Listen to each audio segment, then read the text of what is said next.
Welcome to the Secrets Women Keep podcast. I am your secret keeper and confidant, Lauren White. I'm a qualified counsellor and sexologist, facilitator of all things turn on, author of Permission, and a witty, highly intuitive lounge room dancing introvert. I help you as an exceptional woman in entrepreneurship to see, love, and trust all the parts of yourself, especially the unseen. Let's pull back the curtain, light the candelabra, and lift the veil. These are the secrets women keep. This episode is brought to you by my deep, powerful, and private 6-month one-to-one process where you unveil from everything that's holding you back from being and feeling more. Through my unwavering support and personalized guidance, you will finally become the fully expressed, sovereign, and integrated woman you know you can be. Hello, and welcome to the Secrets Women Keep. I am coming to you from a place of abundance today. I'm feeling very abundant, and I'm feeling so abundant that I want to share with you the secrets of abundance.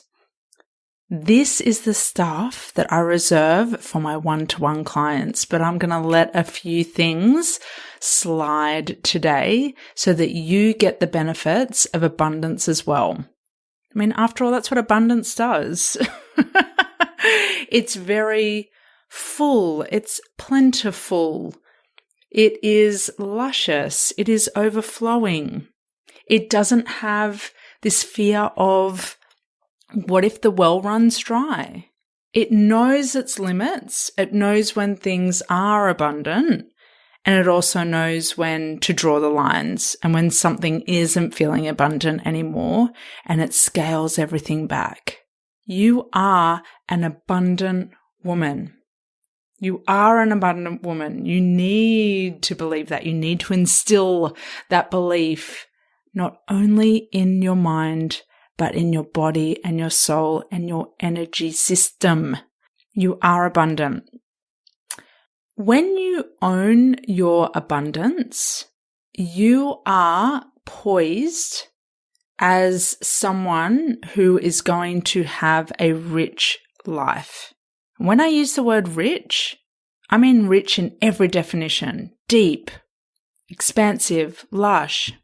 And yes, rich can refer to money. In fact, that's what people usually think about when it comes to abundance. People immediately default to abundance equals money. And that's a part of it. It's a massive part of it. It's not all of abundance, though. Abundance is anything that you define as being plentiful, that really activates your sense of being plentiful and rich and free-flowing. So if up until this point you've only conceptualized abundance as money, I want you to keep that piece. I don't want you to take it away. Keep it and make some space for what else abundance can be. You are already abundant, but if you don't feel abundant, it's simply because you have very old conditioning and very old stories circulating throughout your life and throughout your body that say to you it doesn't feel safe to be abundant. There's a piece that needs to be reconciled there when it comes to abundance. And I read something recently in Existential Kink. It's a great book by Carolyn Elliott. I highly recommend it. And she talks about our inability to really integrate the shadows of our subconscious. And when we struggle to integrate in that way, there can be a part of us that gets off of scarcity mode. Like there's a secondary gain there. There's a benefit from it, from being in this lack mode. It does something for us. It turns us on, but we don't care to admit it. It actually creates pleasure, but we pretend it creates pain. And I just really adored this concept and the way that she the angle that she took it from. Great book. I hope I've done her work justice by summarizing it in that way. That's how I interpreted what she said. And I was nodding my head because I know what that's like. I know what it's like to live in contraction and scarcity and nothing is ever enough, and feeling this insatiable lust for more, but not in the way that I'm experiencing the more now. The more feels expansive, whereas before it felt like this empty desire that could never be satisfied. Things have shifted, thankfully.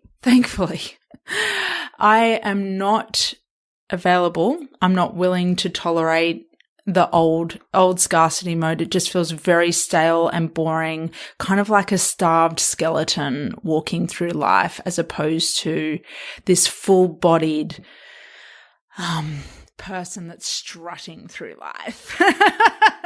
Give me the strut. So I want the strut for you. Let's fucking strut. Abundance lets you strut. So the first thing, well, I've already shared a lot with you about abundance, but the first thing, if you were my client sitting in front of me and we were talking about your abundance and your inability to really be the abundant woman, I would be asking you, what's your definition of abundance? What does it mean to you? I've shared a bit of a glimpse as to what it means to me. Your definition might be a little bit different. There might be some words of mine that you'd subtract and some words of your own or concepts of your own that you'd add in. And that's excellent. That's good. Let's personalize it.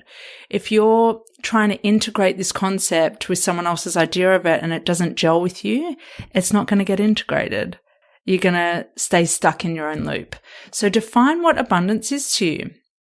Is it freedom? Is it ease? Is it connected to everything being free-flowing?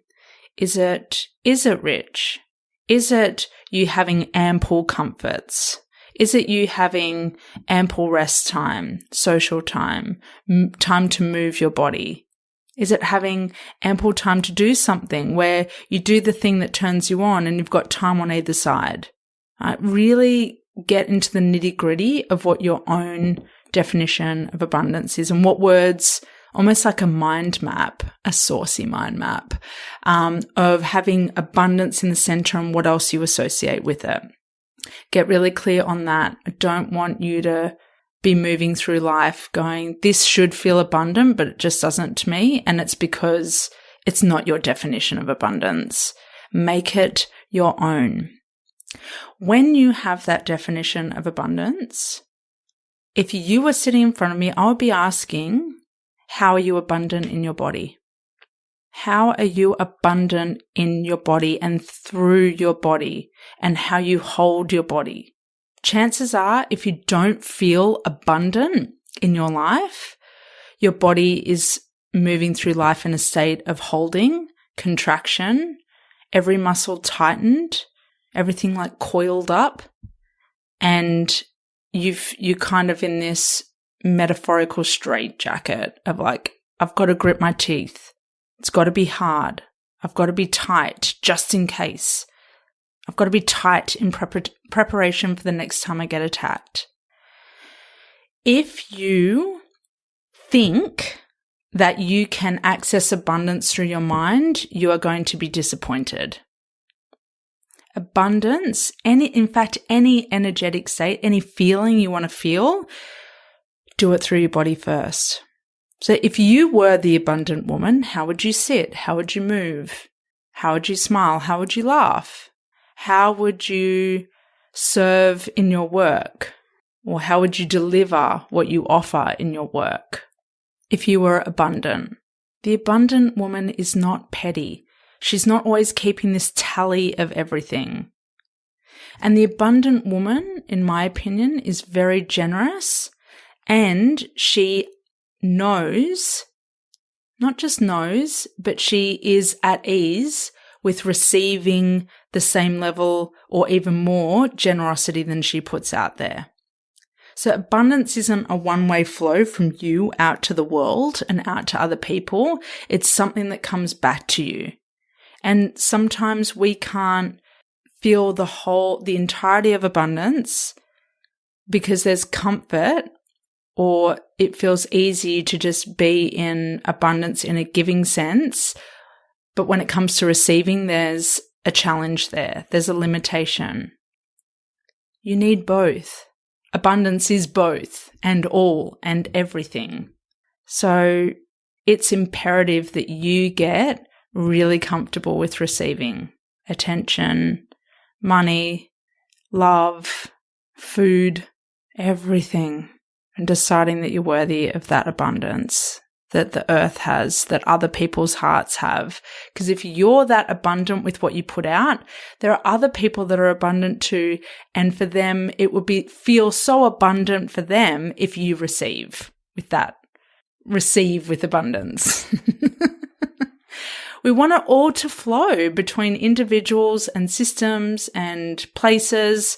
Let abundance flow. You can't hoard it because it's abundant. It doesn't end. It's not yours. It's not something that you hold and then you keep and then you just let it pop out once in a while. You live in abundance. It's a perpetual state. That's the point of it. It's not a pick and choose. I just don't want you to confuse that with I over-deliver all the time because I'm abundant, because abundance doesn't over-deliver or overcompensate. Abundance is very clear on how plentiful it is and in what ways it's plentiful. So please don't mistake what I'm saying for no boundaries, no lines, no caps or limitations, no definition of things. That's not what I'm saying. It's still selective, and you can be both. You can be both. You can be selective about how abundant you are, but you're not nitpicky and you're not keeping tallies in your mind. You are abundant because it feels good for you. It feels good to be abundant. So don't go faking it till you make it. I'm going to be abundance. I'm going to shout this person because this is what I would do if I were abundance. But deep down, I'm stressing out and I'm getting worried and, oh my God, I'm feeling really tired about money right now. Like, that's not abundance. Start small. Be it in your body first. It costs you nothing to be abundant in your body, to sit as the abundant woman, to move as the abundant woman. Your brain has got to be bypassed for this one if you want to feel abundance. And you can apply what I just said to anything. You can apply it to magnetism. You can apply it to sovereignty. You can apply it to the sexual woman, the erotic woman. How would she sit? How would she move? How assured would she be of herself? So bypass the brain. Be abundant in your body. It is freely available to you to be abundant in your body. And just notice if you're not being abundant in your body, how can I be abundant in my body right now? What would I be doing? And you can start piece by piece repositioning your body into that state of receptivity and abundance. Another tip, big, hot, juicy tip for abundance is be abundant with what is now and call in more. You can do both. I think this is where people miss the point with gratitude, in that they think you should just be happy with what you've got and you should just be grateful, and they cap it. And it's like, you can do both. You can be grateful for what you have, be grateful for the abundance that you have, and call in more. More and more and more and more. So a tip that I gave to a client recently was, whenever you tap your card to pay for something that turns you on and has you feeling abundant, you say to yourself, this is abundance. So you're acknowledging it in every moment through the small things that represent the big things. If buying a coffee turns you on, truly turns you on, and has you feeling some of the feelings that are associated with abundance, then you tap that card and say, this is abundance. And I would like more, please. You open up your bank account and you look at the numbers that are there, whatever the numbers are, and you say, this is abundance and I want more, please. I remember years ago, one of the experiences that I had with abundance, and it's interesting, you're going to go, oh, that doesn't feel like a very big experience, but for some, it just sticks out at me because it was a lesson. I was learning a lesson.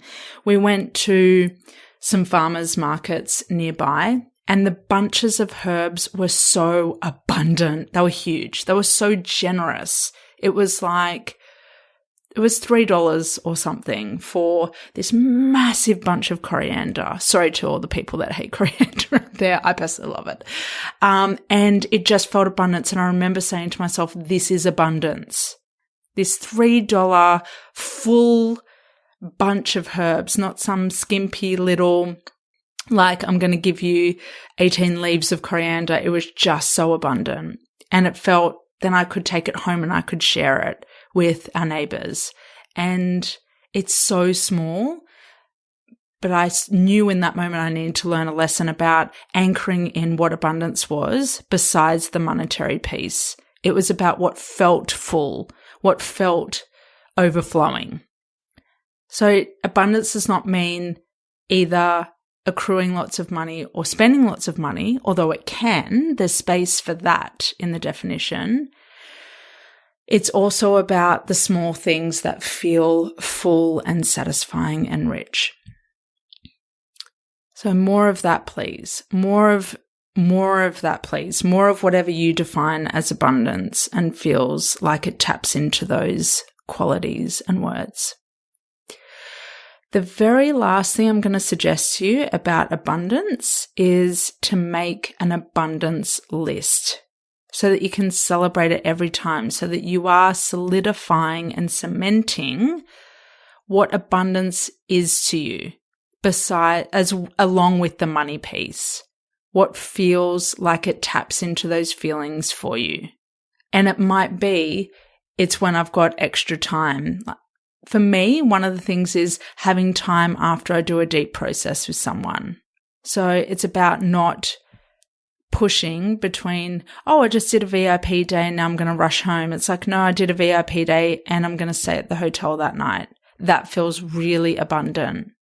The abundance of time and the abundance of allowing myself to decompress and the abundance of allowing myself to be more than a parent and to nurture myself feels really abundant.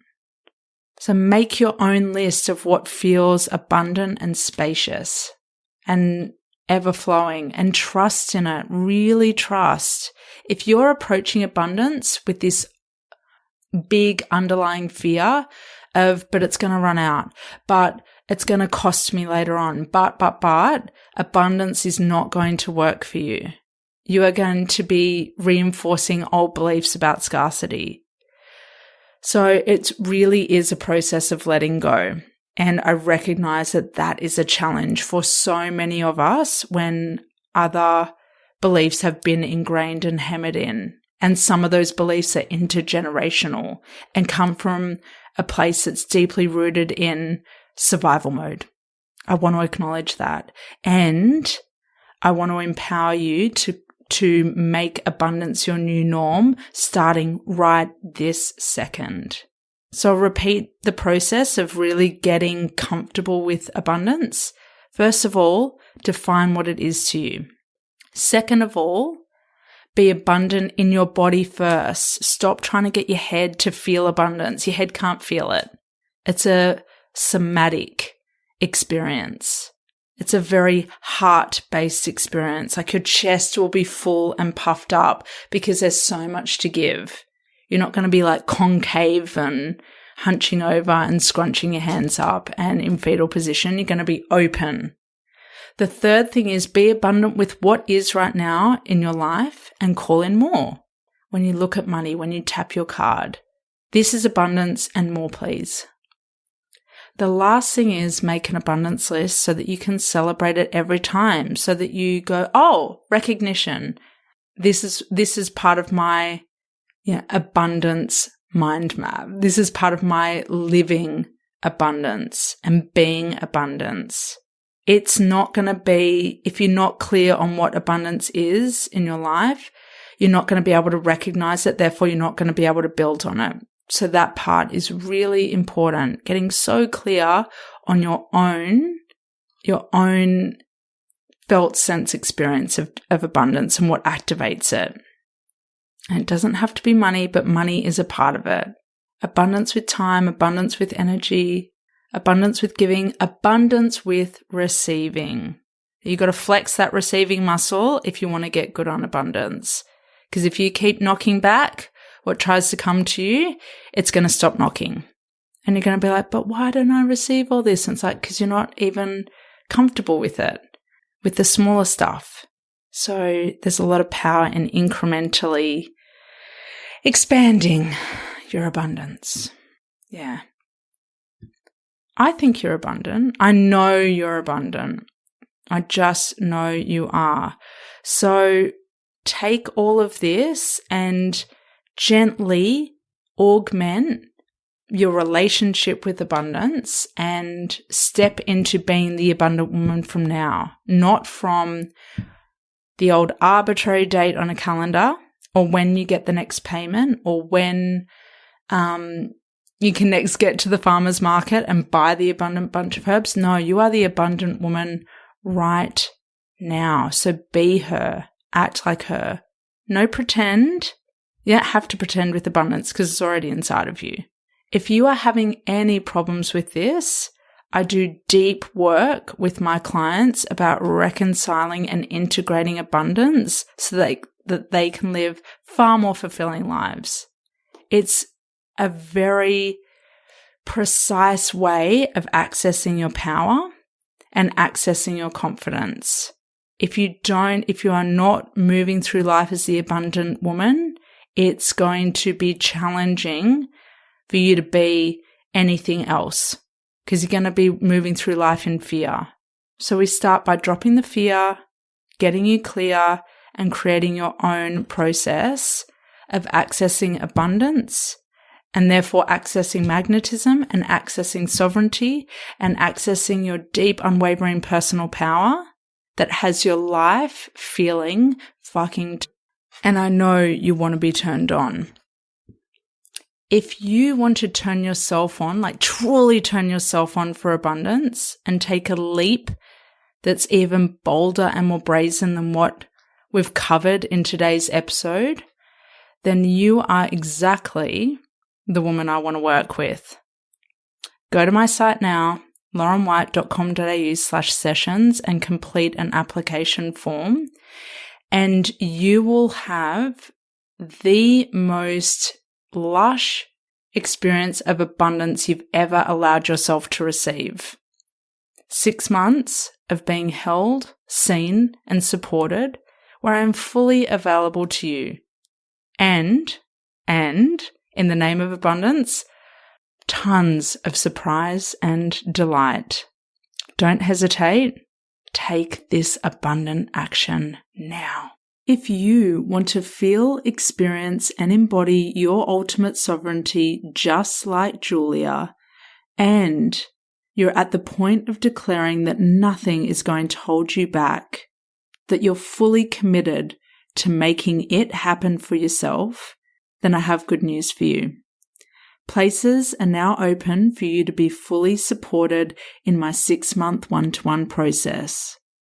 You, me, and 6 months so you can be seen, heard, and understood to become the truly exceptional woman you know that you are, but you just haven't accessed yet.